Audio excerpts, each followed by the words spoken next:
It's kind of We're recording. Ladies and gentlemen, welcome to technically the second episode of C109, the Sports Hub. Last episode.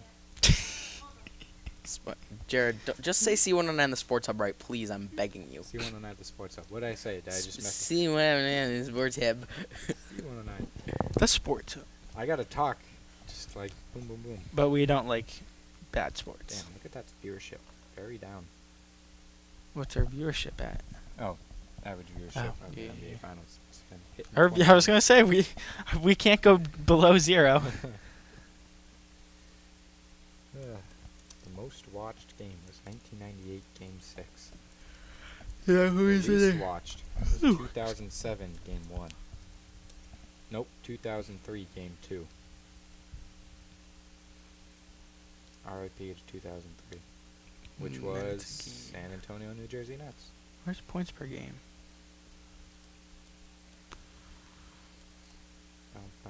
Avery Bradley missing half the season, almost. This year? Oh, No, he only played 55 games, so not half, but not a I lot. thought like he just got an You injury. guys are live on the station.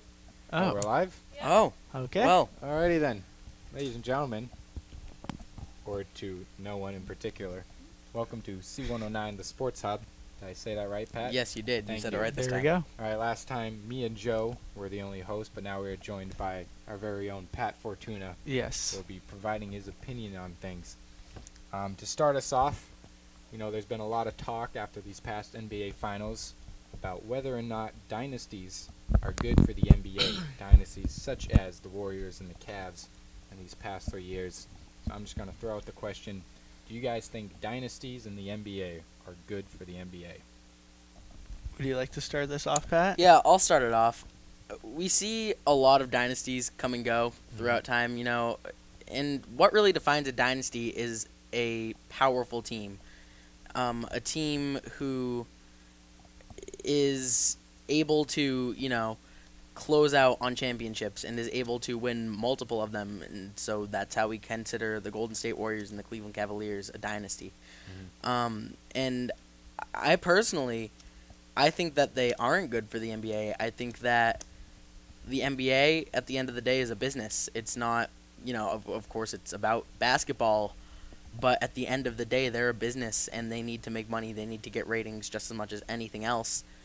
And I don't think it's good for them if they have these repeated winners over and over and over. And just looking at this list of NBA Finals champions, it's just, you know, it's rare to see one where there's not, you know, 2 years in a row where the same team doesn't make it. Oh, well, I think it's not the dynasties that are a problem because they're like a dynasty is a pretty good team. It's the super teams that are the problem, like the Warriors. They're a super team. They've been so are the Cavs. They both of them have been to the finals 3 straight years in a row, and that's not good for business, like you were saying, Pat, because people are getting tired of the same matchup every year and not in the regular season not mattering, and pretty much the playoffs didn't matter until the finals because the Cavs only lost 1 game and it was to the Celtics, and the Warriors only lost 1 game, well, not including the finals, but the Warriors only lost 1 game and that was in the finals to the Cavs. So I think super teams are a problem, not dynasties. See, the problem I have with dynasties are fine. You'd consider the Spurs a dynasty. They've won 5 championships since Popovich took over, but they're not winning every year. They're good every year. That's fine. But the Warriors and the Cavs, what I'm afraid of is happening, especially if Cleveland goes out and make themselves better this year again, say by adding Carmelo Anthony. What I'm afraid is we're going to see the same matchup over and over again. And you sort of look back at past dynasties, like most recently the Lakers. They've been really good with Kobe, but they're playing different people every year.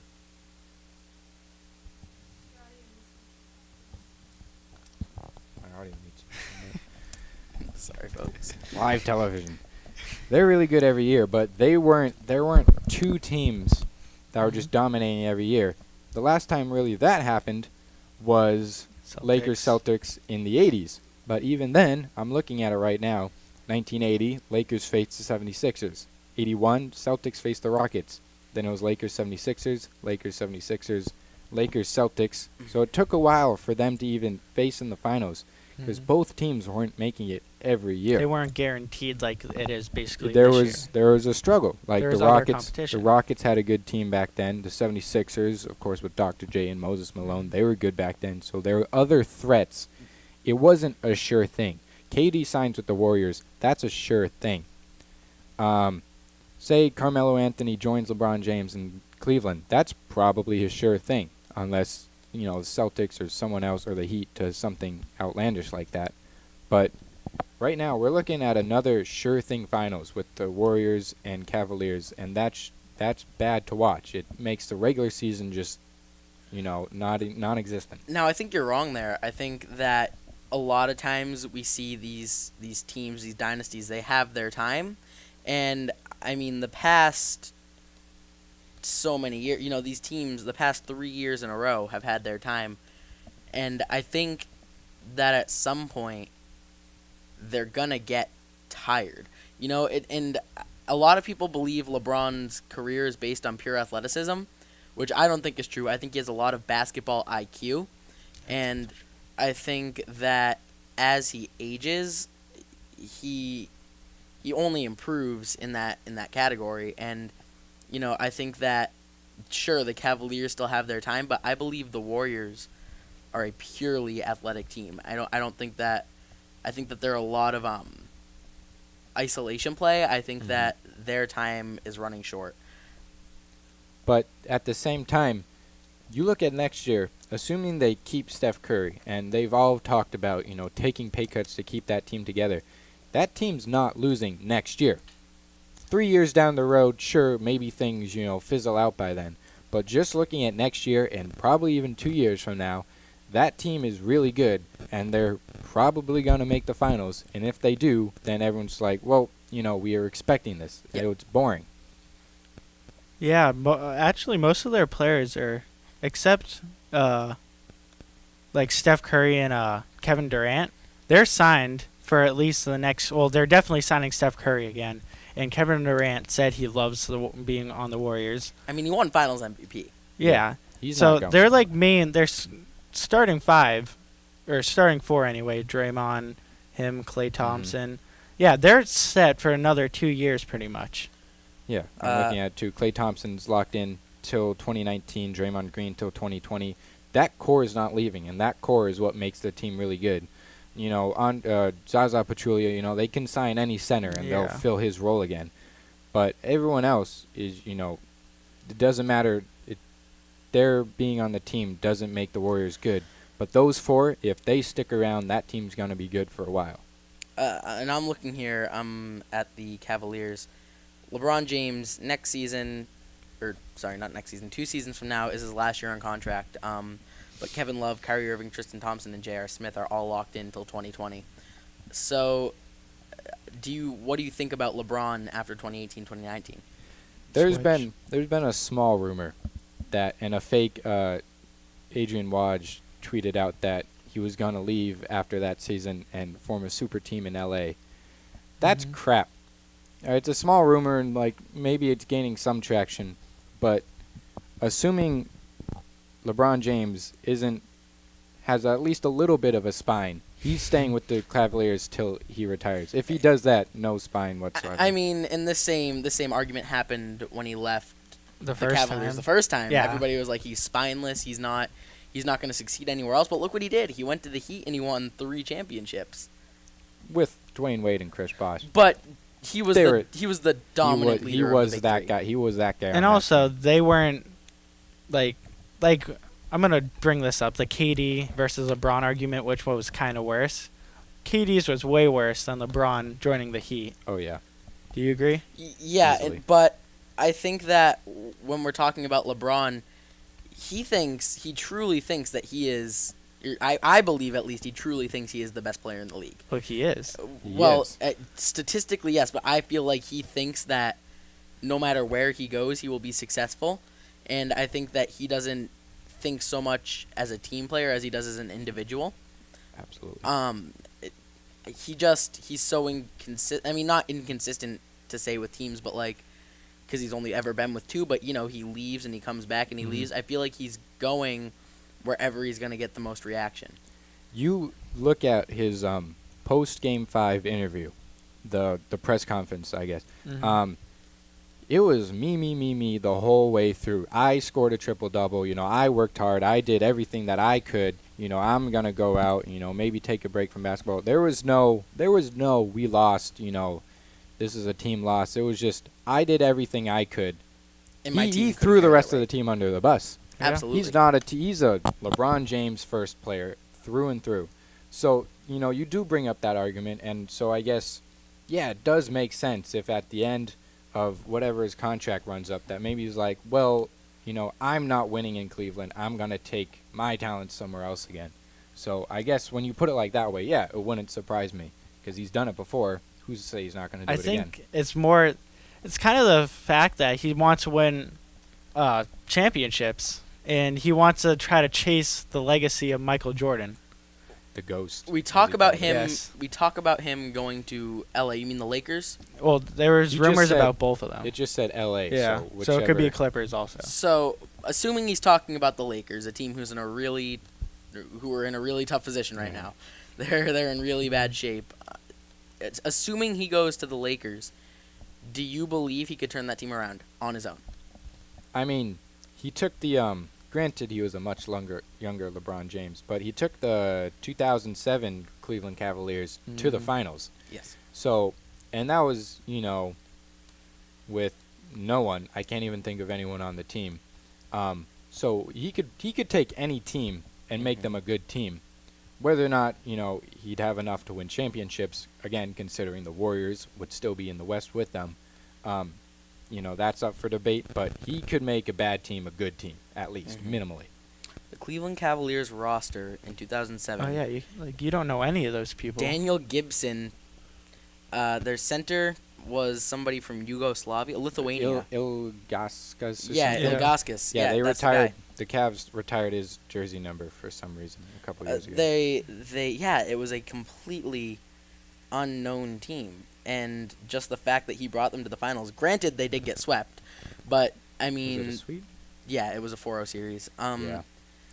But granted, though, he could still bring made them it. to the finals with, With that, that is unbelievable, and I truly do believe that if you went to the Lakers or the Clippers, two teams who have struggled in the past with the playoffs and with the NBA in general when it comes to the Lakers, he would definitely have some great impact on that. That would also be because his contract's for another 2 years, so that'd be 2 years-ish. where and maybe some of those young guys with the Lakers or Clippers don't really have as many young guys would hopefully improve. get better. And not just that, they could, because usually when he left, Chris Bosh, he joined him to the Heat. So there's probably going to be some other superstar that'll be like, oh, LeBron James, I'm going to go with him. Good chance of winning the NBA Finals, especially because he's been to 6 straight. Well, in this recent time, he's been to 6 straight. So there's pretty good odds that you're making to the finals with him. And also going back on what you said before, Jared, about when he brought up how he got a triple-double in the finals, I think it's also about the LeBron thing that people always, or Michael Jordan thing, that people always say that LeBron needs a super team to win, but he's showing that he's carrying the team and they're getting destroyed because the Warriors are a super team and there's nothing he can do about it. Like, he's doing the best he can. He was the first player ever in NBA Finals to average, I'm pretty sure the stats, right? Average a triple-double and lose. But in theory, the Cavaliers should be a super team. They But are. You look But they should be a competing super team in the finals. They got 4-1 stomped in this finals. butt kicked. Like, they got destroyed. And, like, in theory, they're a super team, but is anybody going to catch up to the Warriors at this point? Where the Warriors are set in stone at this moment, is there any chance any other team is going to come I think close? It's going to be a few years at least before anyone competes with them. No. And their roster is intact for those few years. I think So that's what I'm worried about for the league is the Western Conference. That's true. Every free agent on a Western Conference team, might as well just leave that team, sign with an Eastern Conference teams, because no one's winning championships if they're in the West. No one's making the finals if they're in the West for the next 2-3 years. Well, the Spurs also had a good until Kawhi got hurt. injured.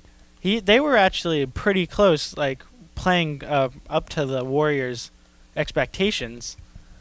So I think the Spurs, if they got another player, but I was thinking more of the Celtics with the amount of draft picks and assets they have, that they could, if they play their cards right, they could have a chance to at least beat the Cavs and make it to the finals, and maybe in the next 2-3 years have a chance of winning. We're not beating the Warriors in the next 2-3 years. I think so. I'm hoping The Boston Celtics? The Boston- Not a chance. Not a chance. If they play their cards right by trading for Jimmy Butler. Sure. No, Jimmy Butler is okay. You look at who we have on our team. Yes. Who's our number one guy? Say we do trade for Jimmy Obviously, Butler. Isaiah. So But say we put Jimmy Butler on our team, who is our number one player? would it still be Isaiah, or are we now looking at Jimmy Butler as our number one? That's good. So say Now you Jimmy, have more say, than one shooter. Say Jimmy Butler's our number one guy. Okay. The Warriors' number one guy is Kevin Durant. Yeah. Kevin Durant is being talked as the best player in the world right now. Jimmy Butler's nowhere close to that conversation. We lose that much up. And Isaiah Thomas would be our number 2. Steph Curry's their number 2. He's a number 1 on every other team in the league, but on the Warriors, he's a number 2. So we lose that matchup. Who's our number 3? Al Horford. Their number 3 is either Draymond Green or Klay Thompson. So that's, but they're still better. Exactly. Just in general, though, like. But I'm saying they would have to get more players. They can't just only get Jimmy Butler. They have to sign Gordon Hayward. Not just that. They have to do a bunch of Markelle Fultz, draft him. Unless Kevin Durant opts out and we sign him, we're not competing. That's with them. which That's would the never happen. only situation what happens. That'd be and the greatest situation. He has repeatedly said he's happy with them. He'd happily take a pay cut. He's not leaving the Warriors anytime soon. And within the next few years. It's so crazy to think that Steph Curry, as of right now, is the number 2. He averages unbelievable stats, and he's still their number 2 as of right now. He averaged 25 points for the regular season. And then Kevin Durant was also 25.3, and then Kevin Durant averaged 25.1. And then Klay Thompson, the number 3, has 22.3 points per game. Yeah. It's stupidly good how good the Warriors are, which is, for not a fan of the Warriors, so annoying. Mm-hmm. But you have to give them credit for drafting right and then building a culture that Kevin Durant wanted to be a part of. Well, I was reading an article from the Wall Street Journal, actually, on how they became such a super team. They were bought out by a science company. And the science company's like, you hit half as many shots, or just as many shots from behind the line than you do, Mid-range? 2 feet inside the line. Yeah, it's like 40% and 40%. It's identical. Exactly. So that's could the coaching and the ownership be part of the Warriors' dominance, or is it 100% the players? I think the ownership did right in directing the coaching to get the right players. But you look at the coaching now, you look at what Luke Walton has done in Steve Kerr's absence, you look at what Mike Brown did in Kerr's absence. Rat off the streets of New York could coach that team, and they'd be a 60-win team, 16-1 in the finals. So the coaching now is not the reason for their success. Their success is the ownership being like, hey, maybe we should draft these types of players, and then built it up through that way. Yep. I agree exactly with Jared. So should we move on to our next topic, the NBA draft? Yeah. I guess we can look that up. Because you have a very interesting view on this. You want to do. take it away, Pat? I do. Well, how about we start with some background? So it's been It's a joke. in the mock drafts for months. People have said Markelle Fultz is going to be the number 1 pick, no matter who gets it. And the Celtics got the number 1 pick, and it's been in talks that Markelle Fultz will be the number 1 pick. He's presumably, or not presumably, the best player in college right now. He's the best guard, for that matter. But I believe today there was a report that Josh Jackson is the potential number 1 overall pick for the Boston Celtics. And I know that sounds crazy. I know just hearing about that, you're like, what? Like, it's Josh Jackson. Mhm. He's nobody's even number 2 pick. He is battling Lonzo for the number 2, but the Lakers are having workouts with Lonzo. So maybe if it were another team other than the Lakers, Jackson would have a chance at number 2. So right now he's placed at number 3 in most mock drafts. And that's a fair rating, the fair place to put him, but the Celtics need a forward who can start right out of college. Now, we drafted Jaylen Brown 3rd overall, which is impressive for Jaylen Brown. He wasn't even in the top 10, I don't think, originally projected. But he needs a lot of time to grow, Jaylen Brown. He's not starter potential at all, and I don't see him with starter potential in the next 2 years. So Josh Jackson could come out of college, and he's such a dominant player that I think right out of college he could make Amir Johnson look foolish, and it could put him on the bench. The problem with that is Amir Johnson and Josh Jackson aren't the same player. Not at all. Not at all. Amir Johnson is a 4/5. Jackson is a 3. I don't even think we could play him at 4. We could play Jay Crowder at 4. We could play Jay Crowder at 4, sure. But the thing is, I think, so say you play Jay Crowder at 4 and Josh Jackson at 3, why'd you use a number 3 pick on Jaylen Brown then? What's the point of having Jaylen Brown if you're just going to draft someone else next year and slap him in where he was going to go? Trade bait. Trade bait. I don't know what to tell you. I get where you're coming from. I get that it wouldn't sound regular to draft, another forward 2 years in a row with one of the top 3 picks 2 years in a row. You're right. But Jaylen hasn't done anything for us. Can somebody check me on his stats? Jaylen hasn't done anything. Because he's been a bench player. He's been a role player, sure. But when he's coming off the bench, he has some great games. Yeah, he did. Especially in the playoffs, he was actually heating up. He had some really good games. He was showed looking like a a lot star. of potential. No one But was that's giving like him saying anything. Terry Rozier has starting potential. He doesn't. He did great when he came off the bench in the playoffs. Any team, any bench when they come off the bench in the playoffs, will light it up. Like, they will do their best, and that's just good coaching. Jaylen Brown, more often than not, is coming off the bench is the best bench player that we have. Kelly Olynyk will have a flash game here and there. Yeah, Terry Rozier will have a flash game. Jaylen Brown has consistently been, a good bench player, and I think that could easily translate into a good starting player. But Josh Jackson could be an immediate starter. We could have a ton of teams. A ton. Teams like the Bucks would kill for a player like Jaylen Brown. Would kill for a role player like Jaylen Brown. But we don't need a Jaylen Brown. We need a Josh Jackson. We need immediate results because we've been waiting, as the Celtics, we have been waiting too long for these results that we've worked for, 5 years for? I know we were number 1 in the East, but that doesn't mean anything if we can't close out.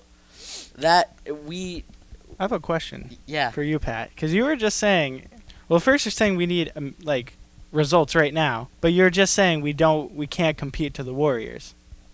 I'm saying we can't compete to the Warriors, but a trip to the finals is what I'm saying. We need to be able to prove, because everybody remembers the 2 teams in the finals from last year. Not a lot of people will remember, the team in the Eastern Conference Finals who lost to the Cavaliers. Yeah, I know what you mean. So I'm saying we need results as in go to the finals. Get swept in the finals. I don't care. But we need the results that we've been working at for what? When did we trade Paul Pierce? It was 2012, right?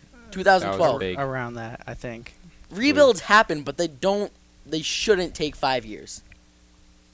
In theory, rebuilds should not take that long. The 76ers have been rebuilding forever. So I think if we just use, obviously they're an unfair example. They're an unfair example. But you look at every other team that's rebuilding, they don't reach the peak that we have.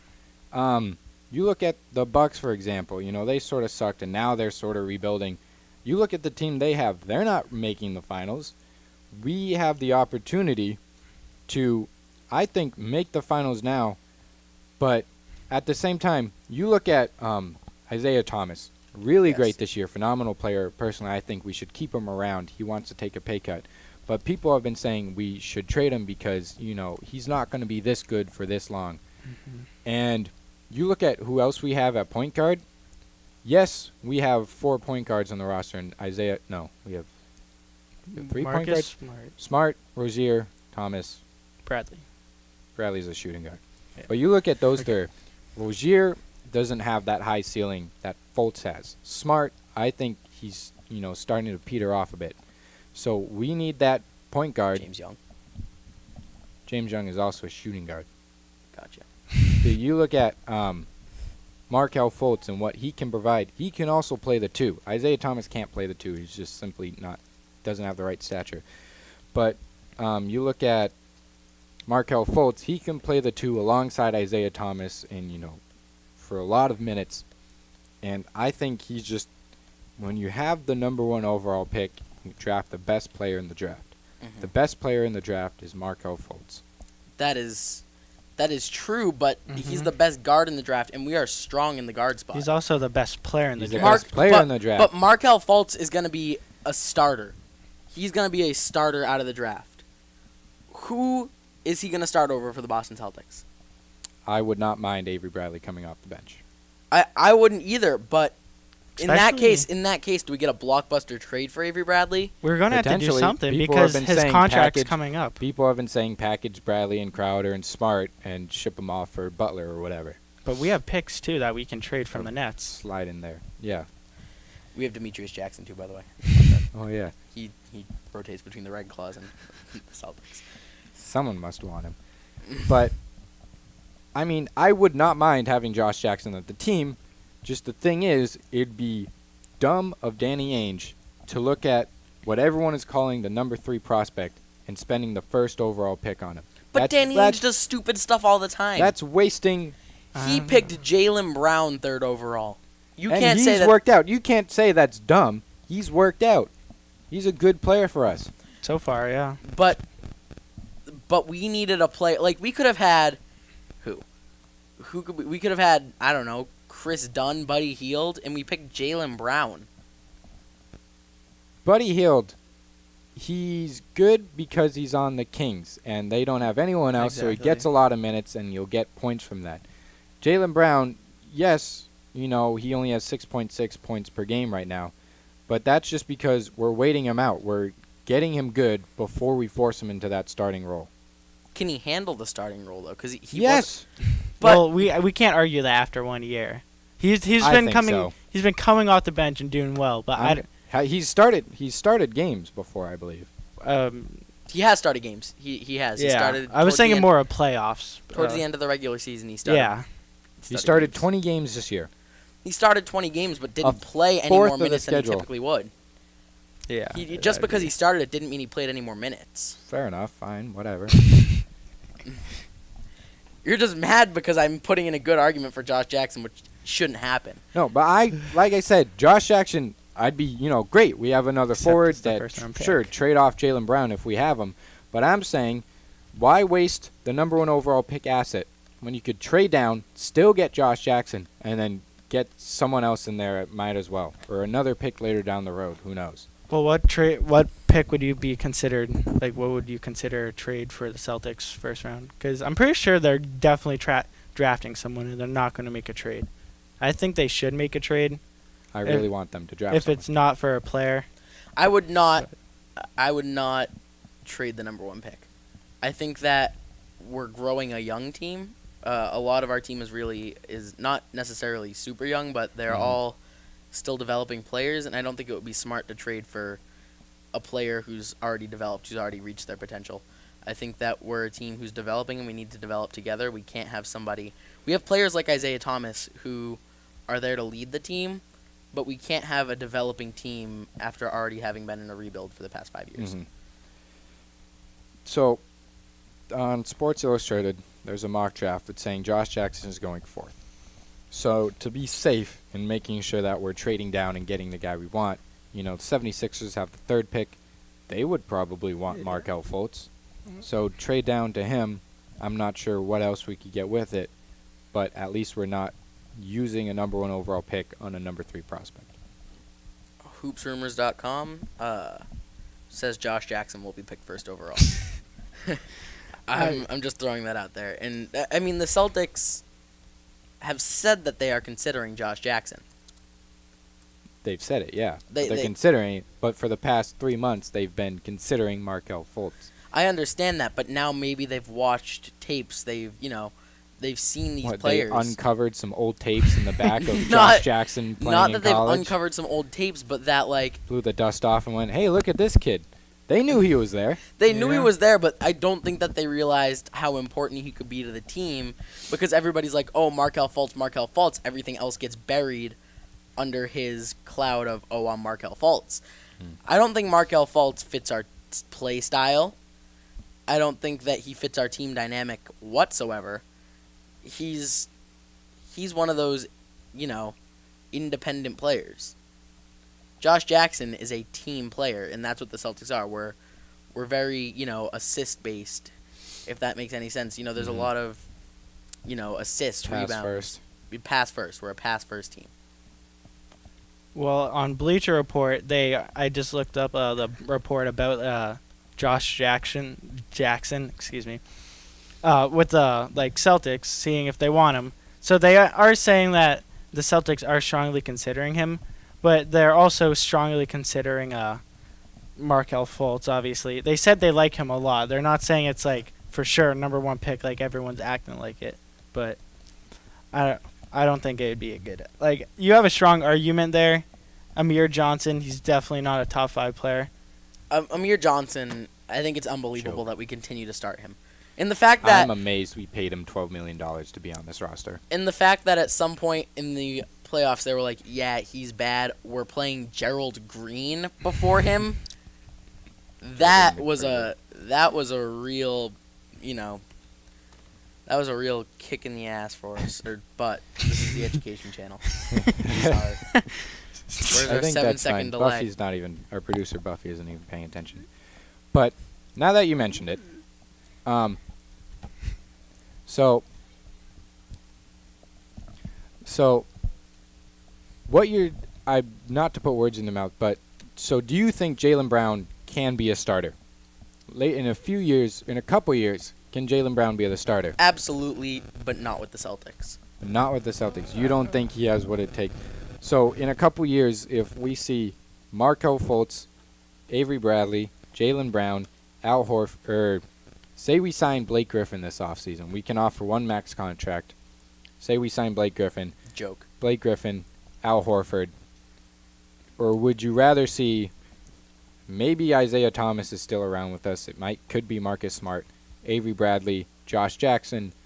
Why do you Blake say Griffin. why do you say Marcus Smart at the starting one? Because everyone's been questioning whether Isaiah Thomas is going to be with us for the long haul, and so maybe Danny Ainge agrees with all of them and thinks, maybe we should trade him now, get the value for him now, then. Yeah, because he only has so many years left. He is getting up there. He's been in the league for a while. He was the last pick in the draft for a reason. He 'Cause he's surprised small. everyone. That's But the biggest reason. he wasn't #1 overall pick. LeBron James, who stays in his peak years for 15 years. No, he has 2-3 years of pretty good basketball. So then do we trade him now for somebody who is going to be more consistent throughout the years? Not somebody who hits a peak and has these great years, but somebody who is consistent with their basketball playing. Me, personally, I want to keep Isaiah Thomas. I agree. Unless he gets out of his contract in a couple years, or is it next year? It's next year. It's next year. Unless after next year he goes, I want a max contract, then no, he's not worth a max contract. But What's a max contract? $113 million? It's for someone like him. Max contract. I'm not sure exactly, but Hey, if anybody is actually watching us, call in at the number at the bottom of the screen. There's a number on your screen right right There. here. right here. Yeah, you guys. I'm got not it. sure if anyone is actually watching. If somebody is watching, call in. Give us your thoughts and opinions. Avery Betcha liked my tweet about Calling in. us calling in. So Hey. Avery Betcha, if you're on Channel 9 on Comcast or Channel 45 on Verizon, do call in if you have my number, or you do. But blah blah blah. Max contracts, max individual contract. Did Buffy just scream? No, that was not Buffy. Oh. Oh God. A lot of stuff Okay. happening here. So, how long has Isaiah been in the NBA? For a while now. I'm not sure exactly. How old? Let me look how old. he I is. believe he was drafted in 2010. So it's been 7 years. That's all I need to know. So max contract. So he's 28. How many years has he been in the NBA? I just looked up how old All he right, is. 7 years. Say it's been 7 years. That max contract is $30.6 million, or 30% of the salary cap. That's a lot of money for someone who plays offense. And so, if you're talking about trading Isaiah Thomas because he's too expensive, then yes, draft Markelle Fultz. But if we have, this big question mark over Isaiah Thomas's head, then I don't think we should draft Markelle Fultz, because what if Isaiah is in it for the long haul, and what if he's just at his peak? But then what if Avery Bradley turns around and says, hey, I want a max contract, and then we go, ooh, let's not do that. Boom, we have Markelle Fultz who can slide in at the 2 guard. I agree. I don't think we'll be able to Markelle Fultz sign is an him. option for now, at least in a little bit. I'm not sure, how his skills translate to the NBA. But also for the future when Isaiah Thomas does get old and starts to decline. Same with Jaylen Brown. He's pretty good now. He'll be really good later when Jay Crowder starts to decline. Or if we decide to slide Crowder to the 4 guard, and boom, we have him. I think Jay Crowder should be playing power forward for now. I don't think Amir Johnson is the right choice that we could go with. I think we have a lot of better options. Even if we don't draft Josh Jackson, I say we play Jalen at starter and Jay Crowder at the 4 spot. Amir Johnson's contract is up, right? Yes. This year it is? This year. Yeah, he was signed for 2 years a couple years ago. Okay.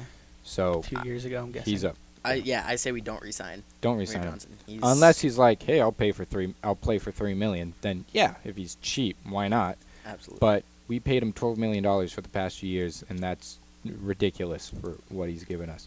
It's so dumb. Yeah, he's up. He's the second highest paid player on our team at $12 million. Oh yeah, Isaiah doesn't have a lot. Isaiah's working for 6.5. Right But now. also, when I'm thinking the Larry Bird, what's the it Bird called? years, right? The Bird rights. The Bird rights. So yes, we could re-sign him and go over our cap, And I as believe- well as get at least 2 more stars for this team and keep Markelle Right now, Fultz. the money we have, just assuming we don't re-sign anyone, we have room for 1 max contract. Yeah. And that's Gordon Hayward or Blake Griffin, in my opinion. I would don't be think Blake fine Griffin would with be. either. Blake Griffin is Not as glass. good defensively He's either. glass. Blake Well, Griffin He does get injured a lot. is That's injured true. at least once a season, if not more times. But at the same time, is Gordon Hayward that player that you sign and your team is competing with the Cavaliers? Because ultimately, that's what we're doing. We're trying to I compete with the don't Cavaliers. think Gordon Hayward is a high enough caliber to compete with the Cavaliers. He is the best free He's agent the that's best probably option. going to sign. He's the best option somewhere we have. else. At small forwards, there's Unless Kevin Kevin Durant, Durant. but he is a Yeah. player option, and Gordon Hayward, who's likely to opt out. But then after him, it's Danilo Gallinari and Andre Iguodala. Andre Rudy Iguodala Gay. would be a great player for us, He'd be a good player. but he Kind wouldn't of be. it. He'd be one of our big 3, which is kind of a joke. Yeah, he'd be our 3rd guy in the big 3, which Is no. bad. Is bad because he's No. not even a starter for the Warriors. Well, so the I know. Warriors are a super team, but still. Yeah, sure. So like you look at any bench player and they'd probably be starting. And that's going back to what we were originally talking about. The dynasties is you need to be a super team to win.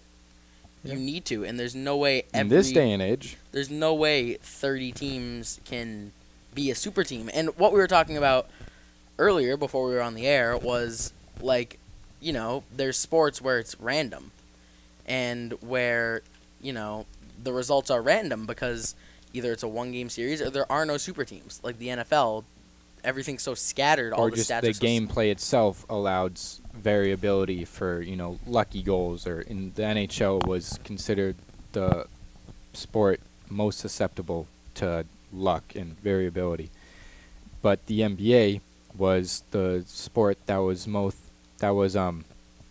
most based on skill. The winners are the best teams. The best teams win more often than not in the NBA. But when there's these max contracts signed, there's going to be a best team for 5 years straight. Mm-hmm. Yep.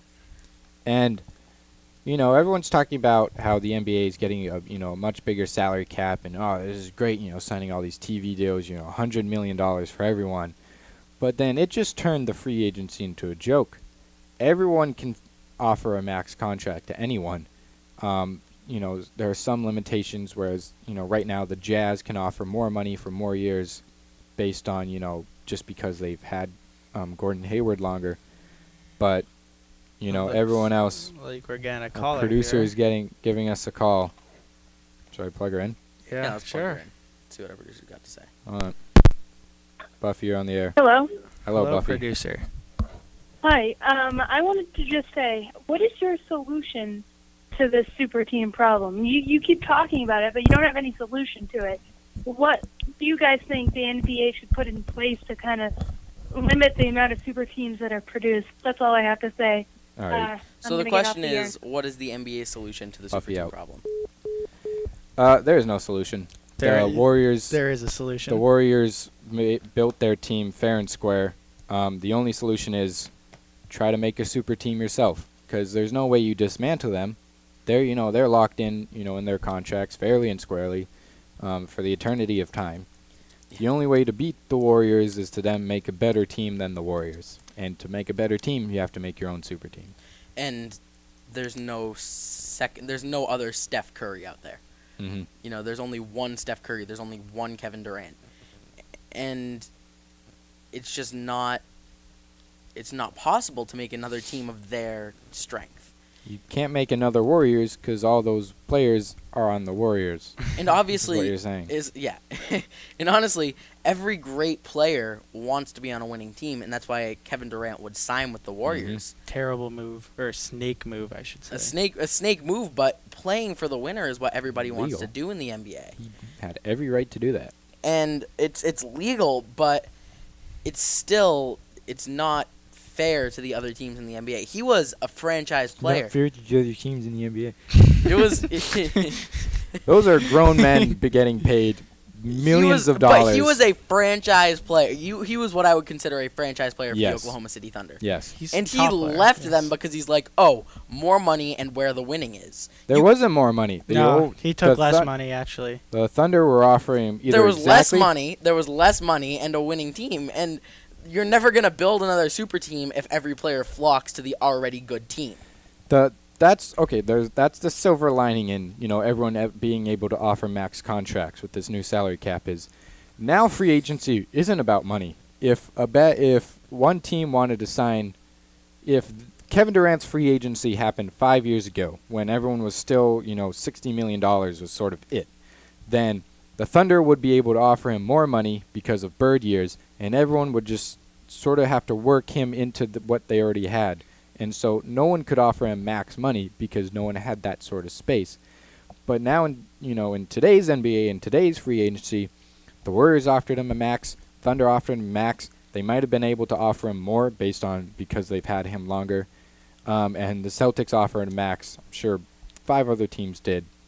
But then it turns the question of who's offering me more money, who's offering me more, more Minutes. playing time, a better role. And who's maybe wins was sort of in the back of the mind. Now it's just about who's the better team for me. And Kevin Durant, unfortunately, thought that the Warriors were. And look at it. The Warriors are playing, such a good brand of basketball that Steph Curry, Kevin Durant, and Klay Thompson are all able to average above 20 points per game. And yes, he was able to do that in OKC with Russell Westbrook, but there was a power struggle. Here it's Kevin Durant's our number one scoring option. Why not? He's that good. But in OKC, Russell Westbrook was sort of fighting for that, dribble drive, give me the ball. And I guess for him, it just wasn't working out. And so because of this max contract situation where everyone can offer him it, he focused solely on situation, and Oakland was the best situation for him. I want to talk about one more thing today, off the topic of basketball. Well, still on the topic of super teams. Still on the topic of super teams, but off the topic of basketball. Yesterday, Ryan Shazier was asked if the Pittsburgh Steelers have a Patriots problem. The Pittsburgh Steelers have lost to the New England Patriots the past 4 years in a row. 6 years in a row. Past 6 years in a row, they have not won a single game against the New England Patriots. Is this true? Really? Yeah, they have not beaten the New England Patriots since Dope. 2011. Wow. They have lost 4 straight games against the Patriots. They've only played them 4 times since they're not in the same division. Mm-hmm. in Ryan Shazier's response to, do the Steelers have a Patriots problem, was the NFL has a Patriots problem. He's goddamn right. I mean, he is right in the sense that the Patriots are the super team of the NFL. But the Steelers are also a very strong team. And now, if we look at this from an unbiased point of view, obviously, We're all Patriots we're all fans. Patriot fans. If we look at this from an unbiased point of view, we realize that, like, the Patriots are hated by everybody. And the Steelers are almost in some way like a Cavalier-type team, where they have great players. Antonio Brown, Ben Roethlisberger, Le'Veon Bell. They have great players, but we have Tom Brady, Better players. Rob Gronkowski, Donta Hightower, Julian Edelman. We have these better players who just go together so well and create such a dynamic, like such a great winning dynamic that not every team has. So you can see where every other team comes from when they say they have a Patriots problem, because there's a ton of good teams in the NFL. 32 teams, and a majority of them are successful. A majority of them have winning records. There's more parity in the NFL. Yeah. There's a lot more good teams that have a chance than the NBA does. Well, because in the NBA, it's the best way to build a team, as people realize, is to tank. But the NFL, there's a lot of good teams, but it seemingly, I mean, I know every now and then another team wins the Super Bowl, but the Patriots are consistent in most of their games, whether or not they win the Super Bowl. But they're very consistent when it comes to winning football. It's like the Spurs. You know, the Spurs, earlier in the show, I said, the Spurs have a dynasty, yes, but they're not the problem because they're just good all the time, and every once in a while they'll win. The Patriots have been good all the time. Every once in a while they'll win. Granted, it's been in, blocks of 4 seasons or 3 seasons in which we won multiple. Well, that happened once. Well, twice. Twice. 'Cause- 3 and 4 years. And then 2 and 3 2 years. and 3 years. Yeah, you're Soon right, to be you're right. 4 and 3. Screw you, Giants. Raining on our And, parade. I mean, Eli Manning and those Giants, who were really just an average team. But they weren't anything special, is what I'm saying. It's what makes the NFL better than the NBA in that sense, where, like, that upset can happen. But all I'm saying is yeah, you're right. All it takes is a